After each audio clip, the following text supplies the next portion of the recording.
오늘은 하나님이 이스라엘에 내리신 사망진단서, 하나님이 이스라엘에 내리신 사망진단서 이라는 제목으로 말씀을 상고합니다. 이제 계속 이어서 죄를 지적하고 계시는데, 마치 의사가 환자를 진단해보고 안 되겠습니다 이렇게 진단이 되면 이제 머지않아 죽잖아요. 사망진단. 그와 같이 오늘 본문에 하나님이 이스라엘을 보니까 너무 심각하다는 거예요. 너무 심각해서 이제 너희들은 앞으로 재앙, 말하자면 멸망을 당할 수밖에 없구나라고 사망진단서를 내린 것과 같게 됐다는 겁니다. 그러면 하나님이 이스라엘을 너무너무 사랑하시는데도 불구하고 너희들은 이제 끝났다 이 말씀을 하실 때에는 이스라엘이 얼마나 심각하고 또 하나님이 보시기에 정말 이들의 죄가 꽉 차서 더 이상은 용서할 수가 없는 마지막 상태까지 왔구나 하는 그런 선언의 말씀인데, 그게 뭐냐? 이것은 이스라엘만이 아니고 모든 역사 속에서 똑같은 이러한 진단인데, 오늘 본문에 세 가지를 밝히고 있어요. 그러니까 지금 현대도 바로 진단을 해보면 이렇게 이 세 가지가 심각해요. 그게 뭔가를 우리가 깨달아야 여기서 새로운 변화가 올 수가 있고 위기를 극복할 수가 있습니다. 첫째, 8절부터 11절까지는 심각한 불경건 때문이라는 거예요. 심각한 불경건. 불경건이 뭐냐면 하나님을 향한 경외심이 없는 정도가 아니라 아예 하나님을 대적하는, 하나님께 오히려 덤벼드는 이러한 불경건 때문에 망할 수밖에 없다는 거예요. 여기 보니까 언어와 행위가 여호와를 거역하고 있다 그랬어요. 그러니까 말도 행동도 전부 하나님하고 맞서는, 하나님이 가르치시는 진리하고는 정반대로 이렇게 사람들이 나간다는 거예요. 그래서 심지어 어떤 말씀을 쓰셨냐면 하나님의 영광의 눈을 범했다 그랬어요. 이 말은 뭐예요? 아마 누가 우리한테 무기를 들고 덤벼드는데 제일 무섭게 덤벼드는 게 뭘 것 같아요? 우리 눈을 찌르려고 달라드는 게 제일 무서운 거예요. 차라리 우리가 안 보이면 어디를 공격하는지 모르잖아요. 우리가 보이는데 바로 내가 보고 있는 그 현장에 나를 향해서 내 눈을 찌른다. 그거 얼마나 끔찍한 일이에요. 여기 바로 영광의 눈을 범했다라는 말이 바로 하나님을 아주 그냥 정면에서 도전한다는 뜻이에요. 사람들이 악해지면 뭐가 변하느냐? 바로 양심이 변해요. 양심이. 그래서 하나님이 사람을 태어나게 하실 때부터 양심을 넣어놔가지고 스스로 다 압니다. 뭐가 옳고 그르고. 근데 이 양심이 마비되면 바로 그 창조주에 대해서 우리 역으로 나가요. 자식이 타락하면 그 부모에 대해서 역으로 나가는 것과 똑같아. 이 근본이 뒤바뀌어 버립니다. 그래서 여기 보니까 너희들 안색에서 그걸 스스로 드러내고 있대요. 사람이 악해지면 어디서 보이냐면 얼굴에서부터 보여요. 얼굴이 벌써 변했어요. 그 얼굴에 보이는 태도가 아주 오만불선하고 아주 악이 아주 얼굴에 가득해요. 지금 하나님의 표현이 그래요. 그래서 마치 너희들이 소돔같이 보인다 그랬어요. 소돔은 아브라함 시대 때 멸망당한 성이잖아요. 얼마나 하나님 보시기에 악했으면 그냥 샘플로 하나님의 아브라함 시대에 그 소돔과 고모라를 그냥 하늘에서 불과 유황이 떨어져 가지고 그냥 완전히 멸망당해서 지금 사해 지역에 있어요. 그러니까 보통 이 나라와 민족이라면 말을 할 것도 없는데 이 바로 하나님 선민이잖아요.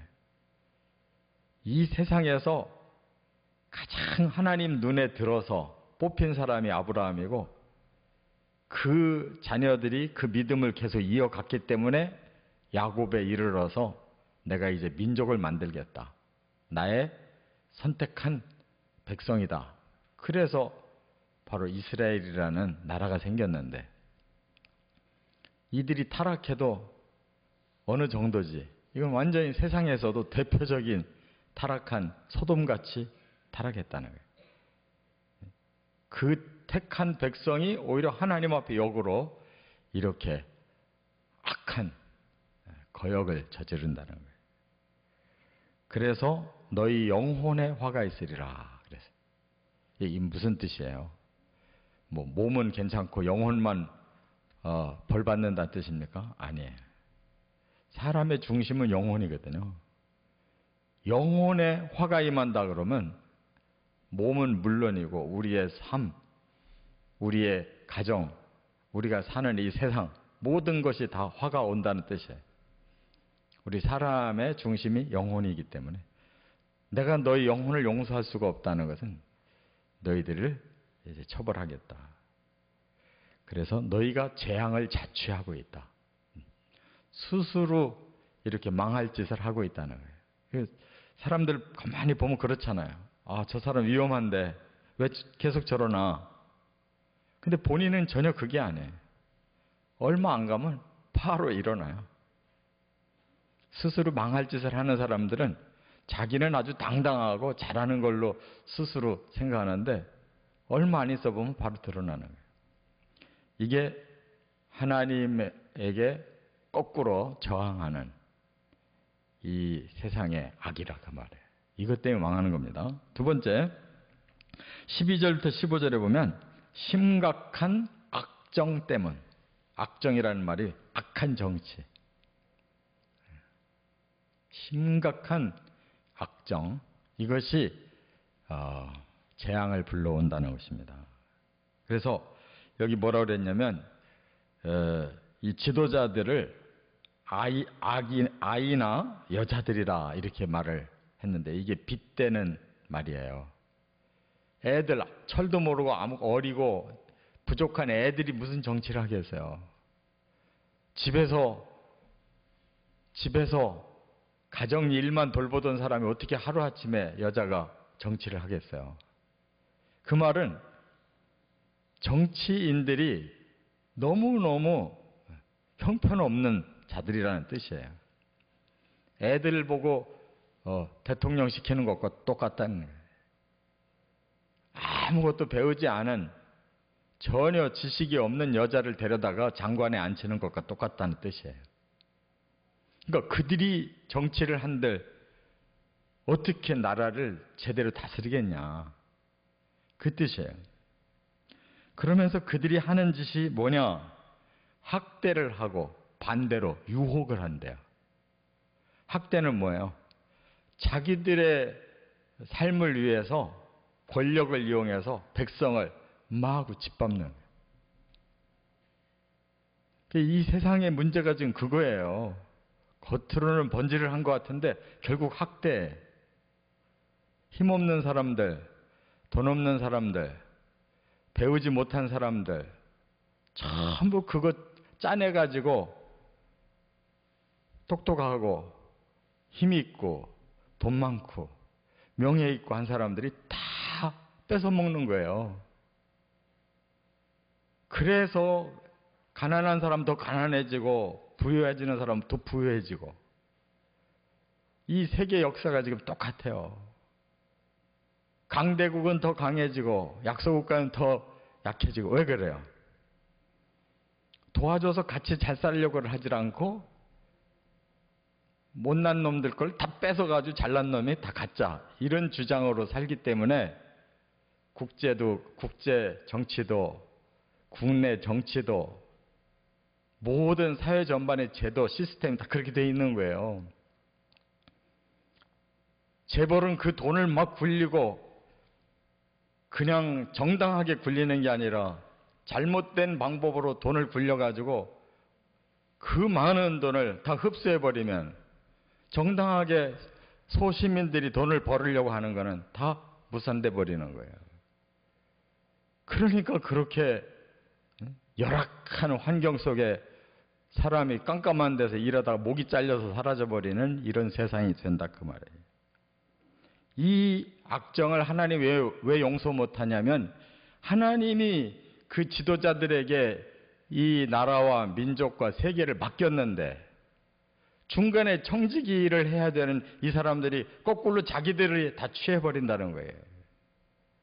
하나님이 명령한 방법대로 세상을 다스려줘야 이 사람이 하나님 앞에 칭찬을 받을 텐데 지들이 대신 하나님 노릇하고 다 취해버린다는 거예요. 중간에서 다 이렇게 관리자들이 청지기들이 다 취해버리니까 하나님이 보시기에 이 세상이 엉망이 되는데 어떻게 용서를 해요?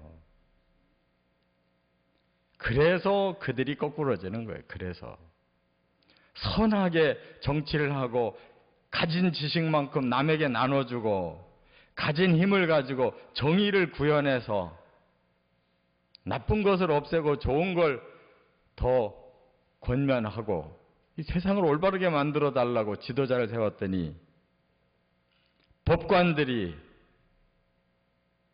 정치 지도자들이 이렇게 자기들의 이익을 위해서 그 권리를 사용하고 있으니까 이 세상이 엉망이 되는. 그리고 유혹한다고 그랬어요. 유혹이라는 게 뭐예요? 남을 자꾸 죄짓도록 끌고 들어가는 거예요. 나라를 다스리게 잘 다스리라고 해줬더니 엉뚱한 방법으로 유도를 한다는 거예요. 결국 누구를 위해서? 그 지도자들을 위해서. 그래서 포도원을 삼키고 가난한 자들의 물건을 탈취하고 가난한 자들의 얼굴에 맷돌질을 한다. 이렇게 말씀하고 있어요. 이게 바로 하나님 보시기에 망할 짓을 하고 있는 것이다. 그런 말이에요. 세 번째, 16절부터 4장 1절까지는 심각한 사치와 향락 때문이라는 거예요. 사람들이 아주 물질에 완전히 환장을 해가지고 어떻게 하면 이 물질 가지고 나를 치장할까? 어떻게 나를 즐겁게 할까? 여기에 푹 빠져 있어요. 그래서 전부 돈. 그냥 돈 없으면 죽는 줄 알아요. 그런데 돈의 노예가 된 사람은 사실 돈을 쓰지를 못해. 아까워서 못 써요. 평생 벌다가 죽는 거예요. 이 사치는 사람들의 자기 과시, 자기를 더 뽐내고 싶어가지고 이렇게 사치하는 거예요. 향락은 자기 쾌락. 내가 더 즐거워야 되는데 이거 가지고 안 되는 거예요. 그러니까 더 자극적인 방법으로 즐겨요. 그래서 시온의 딸들아, 너희가 교만하고 느린 목을 느리고 정을 통하는 눈을 갖고, 이게 다 뭐예요? 그냥 한껏 뽐내고 살고 한껏 쾌락을 누리고 이렇게 바뀌었다는 거예요. 그래서 여기 보면 얼마나 몸을 치장하는 그것들이 많은지 정말 놀랄 정도예요. 이 사람들이 머리부터 발끝까지, 특히 지금 여자를 얘기하고 있는데 머리부터 발끝까지 얼마나 치장하는 것들이 많은지, 이 단어 하나하나가 하여튼 얼마나 많은지 몰라요. 머리부터 발끝까지 사람이 치장하는데 붙이고 들고 다니는 게 얼마나 많은지 몰라요. 그 시대에도 이랬다는 거예요. 그러니까 사람들이 그냥 물질에 푹 빠져가지고 그냥 자기 쾌락, 자기 만족, 그리고 자기를 드러내고 뽐내고 하는데 온통 마음이 쏟아져 있으니 그 물질과 함께 망할 수밖에 없잖아요. 가치관이 죽어버려가지고 그냥 즐기다가 가자. 이렇게 사람들이 타락하면 결국은 사람들이 스스로 악을 저질러요. 그래서 전쟁이 일어나는 겁니다. 전쟁은 왜 일어나느냐? 우리가 가진 것만으로는 만족이 안 돼. 그러면 남의 거 뺏어서 누려야 되겠다네. 그래서 바벨론이 이 유다를 집어삼켜서 멸망한 거예요. 바벨론이 왜 쳐들어와요? 자기들이 강대국이 돼야 더 잘 살겠는데 자기들만으로는 만족이 안 되는 이웃 나라를 계속 치는 거예요. 그래서 아수르가 북이스라엘 쳐서 멸망시켰고 또 그 아수르는 바벨론에게 멸망당하고 바벨론이 그걸로 만족하지 않고 남유다까지 내려와서 멸망시키고 지금도 강대국이 나눠주려고 그럽니까? 더 많이 가지려고 그럽니까? 못 가져서 하네 지금도. 그러니까 이렇게 자기를 누리고 자기를 드러내고 하려면 그거 가지고 부족하다고 느끼니까 더 뺏어서 가져야 돼요. 개인도 똑같고 집단도 똑같고 나라, 민족, 국제 다 똑같아. 완전히 이 타락한 이 정신, 이 가치관이 다 무너진 이 세상이 어떻게 뭘로 살아나겠냐고. 수없이 핵폭탄 만들어 놓고 그렇게 어떻게 정의 구현을 하고 어떻게 그렇게 질서를 지키겠냐고. 그런 사람을 믿으세요? 그거 만들어 놓은 사람들이 고스란히 모셔놓고 세계 평화와 정의를 구현할 수 있겠어요? 그러니까 계시록 읽어보시면 알지만 그래서 이 세상이 스스로 재앙이 일어나서 망하는 거예요. 하나님이 심판하실 수밖에 없는 세상이 된 거예요. 그러니까 우리가 정말 깨달아야 돼요. 아니 뭐 적당히 살다가 가면 되고 뭐 되겠지, 좋게 되겠지. 그렇게 안 되잖아요. 여기서 하나님 우리를 탈출시키려고 하시는 구원이라는 게 다른 게 없어요. 이대로 가면 같이 망한다는 거예요. 이 땅만 망하는 게 아니라 우리의 영혼 몸이 영원한 지옥으로 들어갈 수밖에 없어요. 죄의 값이라는 것은 언젠가 반드시 치러야 되는 거지 이게 그냥 유야무야 없어지는 법은 없어요. 이 세상은 적당한 사면도 있지만 하나님 앞에서는 적당한 사면이라는 게 없어요. 우리가 이 땅에 사는 동안 선택해야 돼요. 여기서 탈출해서 구원을 받을 것인지 아니면 여기서 같이 휩쓸려 갈 것인지. 그래서 하나님이 이렇게 심각하게 우리에게 너희들은 죽을 수밖에 없는 치명적인 병에 걸렸다라고 말씀하고 있고 괜히 우리에게 엄포를 놓을 필요가 없어요. 하나님 왜 우리에게 엄포를 놓겠어요? 현실을 제대로 말씀해 주는 거지. 성경밖에 우리 사람에게 정곡을 찔러주는 말씀이 어디 있어요? 그래서 사탕발림하면 안 돼요. 목회자들이 적당하게 사람들 좋은 얘기만 쭉 해주고 계속 몰려들게만 하면 나중에 이 말씀을 들어본 적이 없다고 그러면 누구 책임이냐고. 누가 그걸 해결해 줄 수 있어요? 그래서 영적인 지도자들은 정신 차려야 돼요. 이 말 하기가 힘들어도 해야 그 중에서 깨닫고 구원받을 자가 있는 거지. 이거 덮어버리고 적당하게 하면 목회 잘할 수 있지만 그러고 나서 하나님 앞에 가서 어떡하겠어요? 안 되잖아요. 우리 성도들도 똑같아요.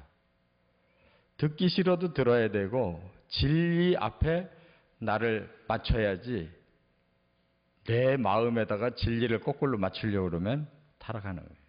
꼭 깨닫고 우리가 어떤 진단서를 하나님 앞에 받고 있는지 우리 자신들을 돌아보고 바로 서기를 주의 이름으로 축원합니다.